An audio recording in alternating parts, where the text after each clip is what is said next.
بسم اللہ الرحمن الرحیم۔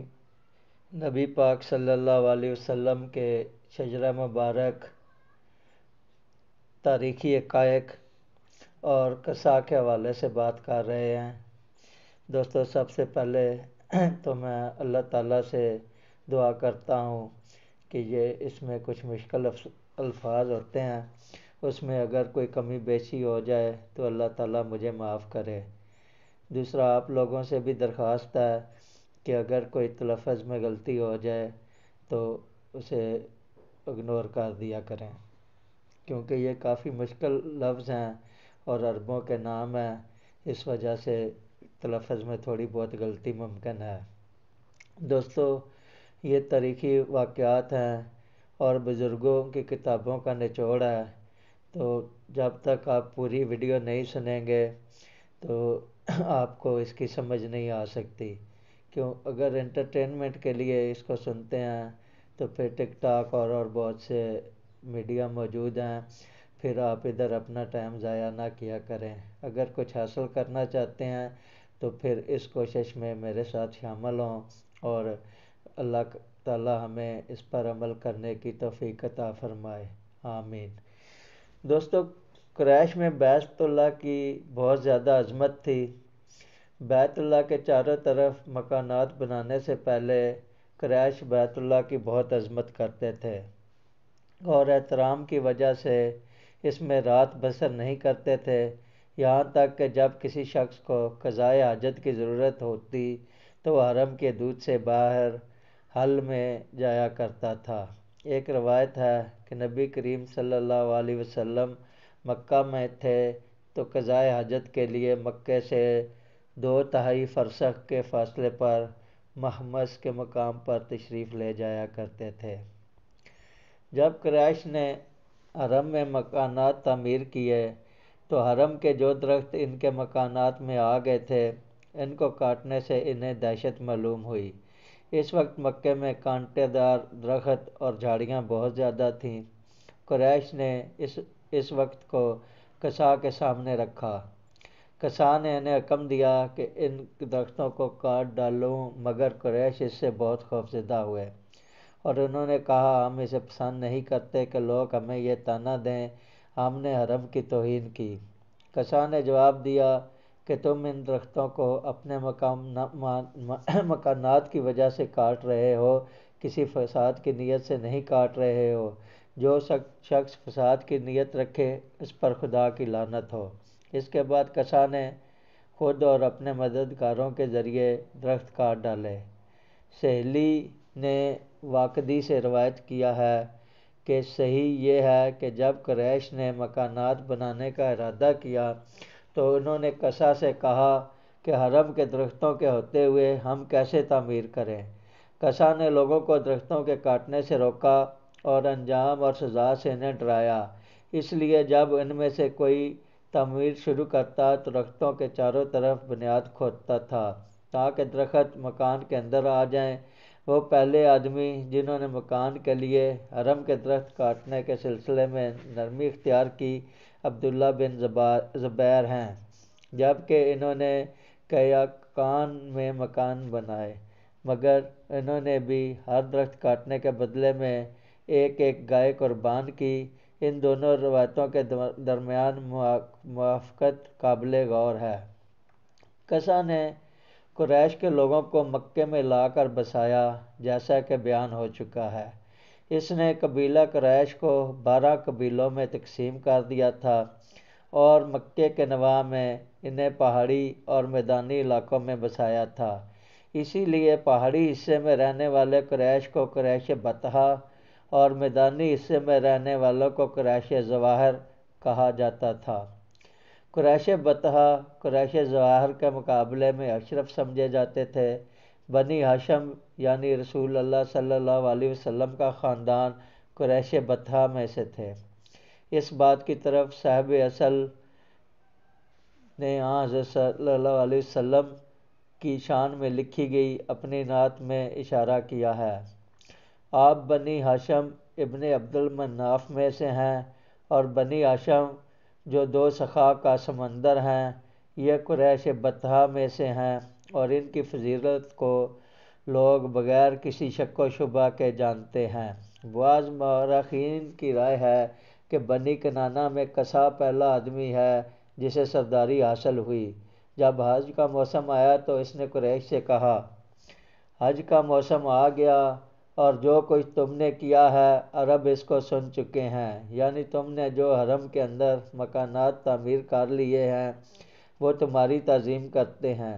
میں سمجھتا ہوں کہ عرب کھانے سے زیادہ کسی چیز کا احترام نہیں کرتے، اس لیے تم میں سے ہر شخص اپنے مال میں سے خراج نکالے تاکہ اس کے ذریعے حاجیوں کے واسطے کھانے کا انتظام کیا جائے۔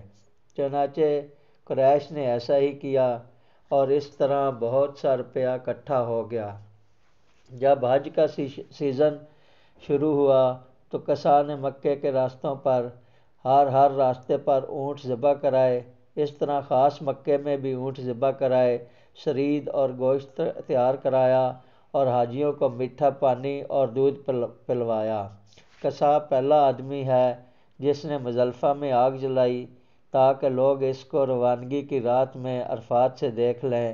کسا کے جو اقوال نقل کیے ہیں ان میں سے ایک یہ ہے، جس نے ملامت والے آدمی کی تکریم و عزت کی وہ اس کی ملامت میں شریک ہو گیا، جس نے برے آدمی کو پسند کیا وہ اس کی برائی میں شریک ہو گیا، جس کو بھلائی راس نہ آئے اس کو برائی راس آتی ہے، اور جس نے اپنی حیثیت سے زیادہ کی طلب کی وہ محرومی اور پست دشمن کے حسد کا شکار ہوا۔ جب اس کا آخری وقت آیا تو اس نے اپنی اولاد سے کہا، شراب سے پرہیز کرو اس لیے کہ یہ بدن کو ٹھیک کرتی ہے مگر ذہن کو خراب کر دیتی ہے۔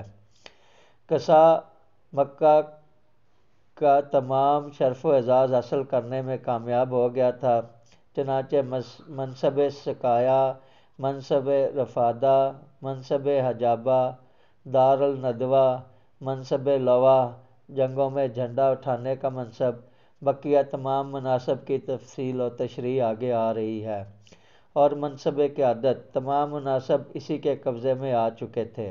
کسا کا سب سے بڑا بیٹا عبدالدار تھا۔ عبدالمناف عمر میں تو سب سے بڑا نہیں تھا مگر کسا کے بیٹوں میں سب سے زیادہ معزز اور محترم تھا، اس لیے کہ اس کی عزت اپنے باپ کسا کے زمانے میں ہی ہو چکی تھی اور شہرت پر چار طرف پھیل چکی تھی۔ عبدالمناف کی اس شرف و عزت میں ان کا بھائی مطلب بھی اس کا ہم پلہ تھا، چنانچہ ان دونوں کو بدران یعنی دو چاند کہا جاتا تھا۔ عبدالمناف کی انتہائی سخاوت کی وجہ سے قریش کے لوگ انہیں فیاض بھی کہا کرتے تھے۔ کسا نے یہ تمام مناصب اور عہدے یعنی سقایا، رفادہ، حجابہ، ندوہ، لواء اور قیادت اپنے سب سے بڑے بیٹے عبدالدرار کو دے دیے۔ اس نے عبدالدرار سے کہا، میں قوم یعنی عبدالرار کے دونوں بھائیوں عبدالمناف اور مطلب کو تیرا پابند کرتا ہوں۔ وہ اگرچہ اپنے شرف اور رتبہ میں تم سے بڑھ گئے ہیں مگر ان میں سے کوئی شخص بھی اس وقت تک کعبے میں داخل نہیں ہو سکتا جب تک کہ تو ان کے لیے کعبے کا دروازہ نہ کھولے۔ یہ اس بات کی طرف اشارہ ہے کہ منصب حجابہ یعنی کعبے کو کھولنے اور بند کرنے کا منصب چونکہ تجھے دیا گیا ہے، جس کی چابیاں تیرے پاس رہیں گی، اس لیے جب تک تو نہ چاہے گا اس وقت تک کوئی شخص کعبے میں داخل نہیں ہو سکے گا۔ یہ منصب حجابہ کا اعزاز ہے، اور جنگ کے وقت قریش کے لیے جھنڈا تمہارے سوا کوئی تیار نہیں کرے گا، یہ منصب لواء کا اعزاز ہے، اور مکے میں کوئی تیرے سوا کسی ذریعہ سے پانی نہیں پی سکے گا، یہ منصب سقایا کا اعزاز ہے، اور حج کے زمانے میں کوئی حاجی تمہارے علاوہ کسی ذریعے سے کھانا نہیں کھا سکے گا، یہ منصب رفادہ کا اعزاز ہے، اور قریش میں سے کوئی شخص اپنا معاملہ تمہارے گھر کے سوا کہیں طے نہیں کر سکے گا، یہ دار الندوہ کا اعزاز ہے، اور تمہارے سوا کوئی شخص قوم کا قائد نہیں بن سکے گا، یہ منصب قیادت کا اعزاز ہے۔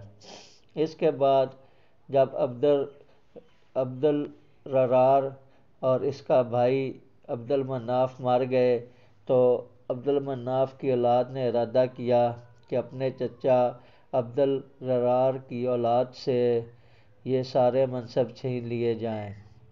بنی عبد المناف میں ہمیشہ میں ہاشم، عبد شمس اور مطلب تھے۔ یہ سب کے سب ایک ہی ماں کی اولاد تھے۔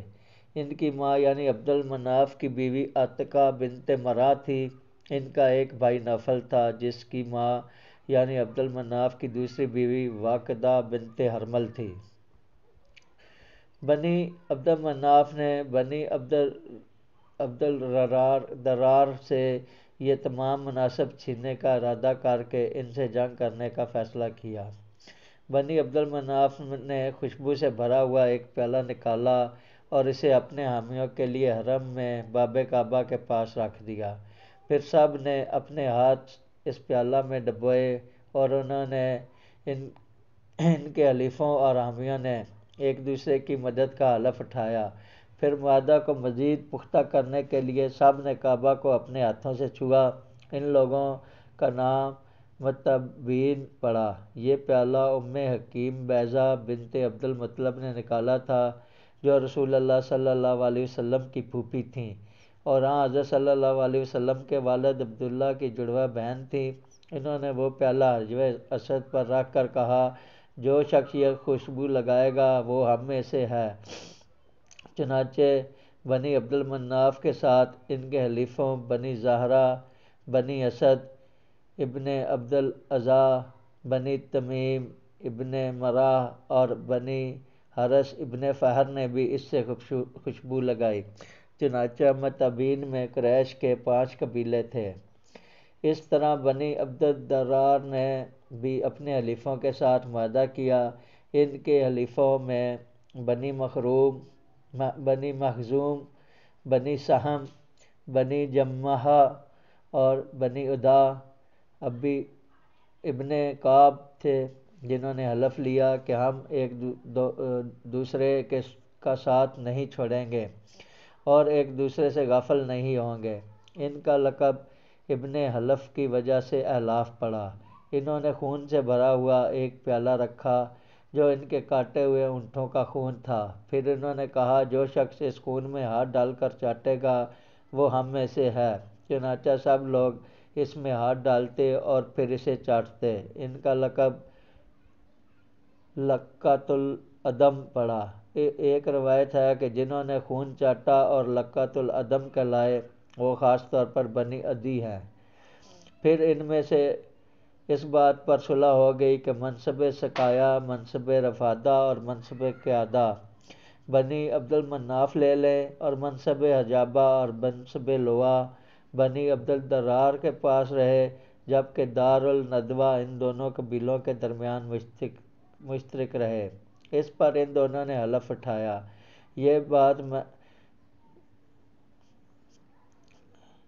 ایک روایت یہ ہے کہ عبد المناف قصا کی زندگی میں ہی زبردست شرف و منزلت کا مالک بن چکا تھا اور ہر طرف اس کا شہرہ ہو چکا تھا، جبکہ قصا اپنے دوسرے بیٹے عبد الررار سے زیادہ محبت کرتا تھا۔ اس لیے اس نے چاہا کہ اس کو ایسے منصب دے دوں جن سے اس کی یاد باقی رہے۔ اس لیے اس نے عبد الررار کو منصب حجابہ، دار الندوہ اور منصب لواء دے دیا اور عبد المناف کو منصب سقایا، منصب رفادہ اور منصب قیادہ دے دیا۔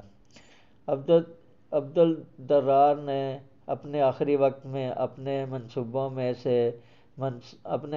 میں سے منصب حجابہ اپنے ایک بیٹے عثمان کو دے دیا اور دار الندوہ اپنے دوسرے بیٹے عبد المناف ابن درار کو دے دیا۔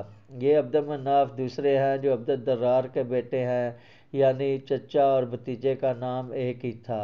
پھر یہ منصب حجابہ عبد العزا ابن عثمان ابن عبد الررار کو ملا اور اس کے بعد اس کے بیٹے کو۔ منصب سقایا کے تحت کچھ مشقیں تھیں جو بیت اللہ کے صحن میں رکھی جاتی تھیں۔ ان میں میٹھا پانی لا کر بھرا جاتا تھا جو دور دراز کنووں سے مختلف برتنوں میں بھر کر اونٹوں کے ذریعے مکے لایا جاتا تھا۔ یہ زمزم کا کنواں کھودے جانے سے پہلے کی بات ہے۔ کبھی کبھی ان میں کھجور اور کشمش بھی ڈال دی جاتی تھی۔ اس طرح حاجیوں کے لیے واپسی تک پانی کا انتظام کیا جاتا تھا۔ اس منصب سقایا اور منصب رفادہ پر عبدالمناف کے بعد اس کے بیٹے ہاشم فائز ہوئے اور ان کے بعد ان کے بیٹے عبدالمطلب۔